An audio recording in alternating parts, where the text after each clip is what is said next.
Hello students, आपके सामने ये एक क्वेश्चन है और ये क्वेश्चन 2023 के जो कंपार्टमेंट एग्जाम हुए थे उसमें ये आ चुका है। तो हम इस क्वेश्चन को डिस्कस करने वाले हैं। लिखा है शो दैट द लाइंस, एक लाइन ये दे रखी है आपको और ये दूसरी लाइन है। हमें शो करना है कि ये दोनों इंटरसेक्ट कर रहे हैं और साथ ही साथ हमें पॉइंट ऑफ इंटरसेक्शन भी फाइंड आउट करने हैं।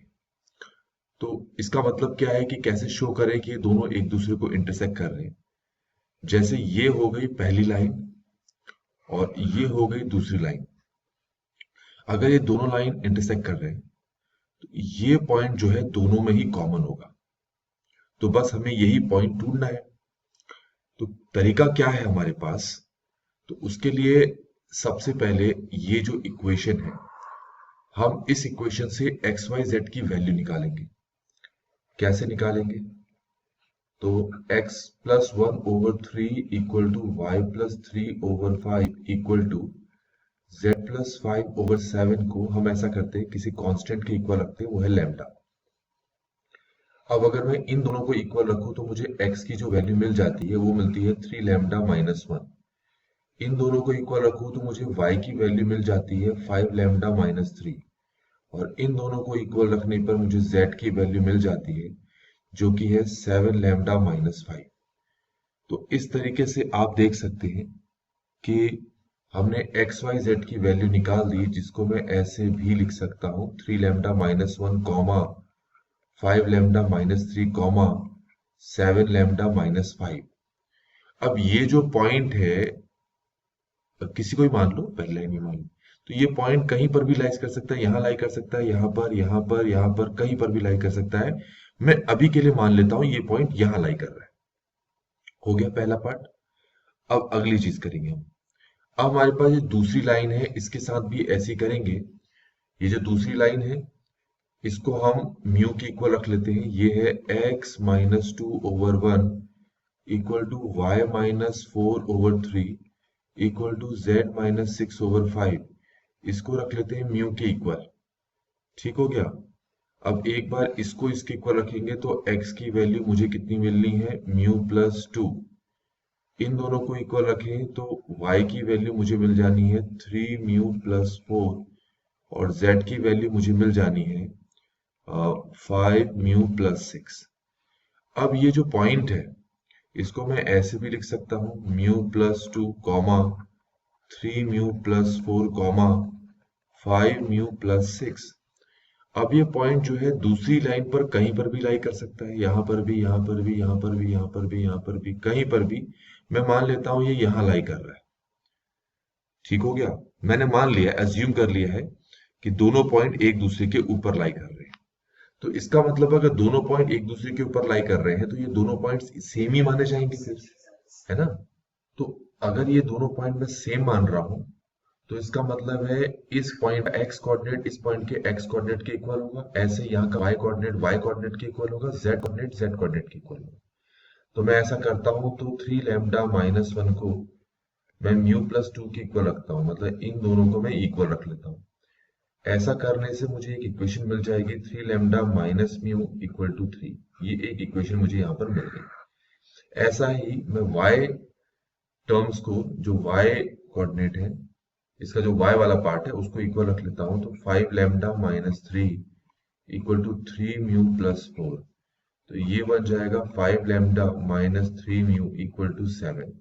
ये मुझे दूसरी इक्वेशन मिल गई है। ऐसे ही इन दोनों को इक्वल रख के 7 lambda minus 5 equal to 5 mu plus 6। तो 7 lambda minus 5 mu equal to 11। ये तीसरी इक्वेशन मिल गई। एक बार आप भी ना पॉज करके चेक कर लेना ये इक्वेशन सही बनाई हो। ठीक हो गया। तो अब हम क्या करते हैं, इन दोनों इक्वेशंस को या किसी भी दो इक्वेशन को एलिमिनेशन मेथड से सॉल्व करने की कोशिश करते हैं, या जो मेथड भी आपको पता है। तो मैंने इस इक्वेशन को लिखा, अब इसको लिखता हूं। तो ये इक्वेशन है 3 lambda minus mu equal to 3। नीचे वाली इक्वेशन को 3 से मल्टीप्लाई करता हूं, ऊपर वाली को 1 से। तो 5 lambda minus 3 mu equal to 7 ही रह जाएगा और ये हो जाएगा 9 lambda minus 3 mu equal to 9। दोनों इक्वेशंस को मैं सब्ट्रैक्ट करूंगा तो ये तो कैंसिल हो जाएगा, ये -4 लैम्डा इक्वल टू -2, तो लैम्डा की वैल्यू मुझे 1/2 मिल जा रही है। तो इस तरीके से आपको समझ में आ गया होगा। तो अब ये लैम्डा की वैल्यू मैं इस यहाँ पुट करता हूँ, तो ये हो जाएगा 3 lambda 1/2 minus mu equal to 3। तो ये हो जाएगा 3/2 -3 इक्वल टू म्यू, और ये हो जाएगा 3 - 6/2 इक्वल टू म्यू। तो म्यू की वैल्यू आ जाएगी -3/2। एक बार पॉज करके ना आप चेक कर ले कि म्यू और लैम्डा सही निकाला है आपने। तो हमें तो पहले दो इक्वेशन से लैम्डा और म्यू मिल गया है। अब हमें क्या करना था, पहले पार्ट में हमें कंफर्म करना था कि ये दोनों लाइन इंटरसेक्ट कर रहे हैं। तो इंटरसेक्ट करने के लिए मैंने दो पॉइंट्स निकाले दोनों लाइंस के और दोनों को इक्वल रख लिया।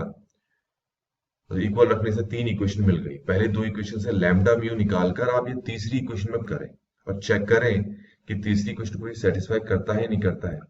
तो 7 lambda minus mu 5 mu equal to 11। तो लैम्डा की वैल्यू तो है 1/2 और म्यू की वैल्यू है -3/2 और दूसरी तरफ क्या है 11। इसको सॉल्व करें तो ये 7/2 प्लस 15/2 इक्वल टू 11, ये 22/2 इक्वल टू 11, ये 11 इक्वल टू 11 आ गया। तो लैम्डा और म्यू की वैल्यू जो है तीसरी इक्वेशन को सेटिस्फाई करती हैं, तो इसका सीधा सा मतलब ये हो जाता है कि ये दोनों जो लाइंस हैं ये इंटरसेक्ट करेंगी। तो इंटरसेक्ट कर गई, प्रूफ कर दिया। अब हमारा काम है ये वाला पॉइंट फाइंड करना, इस इंटरसेक्टिंग पॉइंट को फाइंड करना। तो आप देख सकते हो इस इंटरसेक्टिंग पॉइंट को या तो तुम ये मान सकते हो या फिर ये मान सकते हो कि दोनों ही इंटरसेक्टिंग पॉइंट है, क्योंकि दोनों एक दूसरे के ऊपर लाई कर रही है। तो जो नीचे लैम्डा की वैल्यू आपने निकाली है उसको यहाँ पुट कर दो, या फिर जो म्यू की वैल्यू निकाली है उसको यहाँ पुट कर दो, तो आपके इंटरसेक्टिंग पॉइंट सेम ही आएंगे। अगर मैं म्यू यहाँ पुट कर दूं और लैम्डा यहाँ पुट कर दूं तो ये दोनों एक जैसे ही पॉइंट आएंगे। तो ऊपर वाली इक्वेशन में यहाँ पर मैं लैम्डा को पुट करने वाला हूं। तो यहाँ पर मैं लिख लेता हूं, क्या लिख लेता हूं कि हमारे पास पहले मैं इंटरसेक्टिंग पॉइंट लिख लेता हूँ। या तो लैम्डा की टर्म में लिख लो या म्यू की टर्म में लिख लो, वो आपकी मर्जी है। तो ये इंटरसेक्टिंग पॉइंट मैंने यहाँ पर लिख दिया है। लैम्डा की वैल्यू है 1/2 - 1, 5 1/2 - 3, 7 1/2 - 5। तो ये पुट दिया, आप भी एक बार चेक कर लेना कैलकुलेट करके। तो ये हो गया 3 - 2/2, ये हो गया 5 - 6/2, ये 7 - 10/2 हो गया।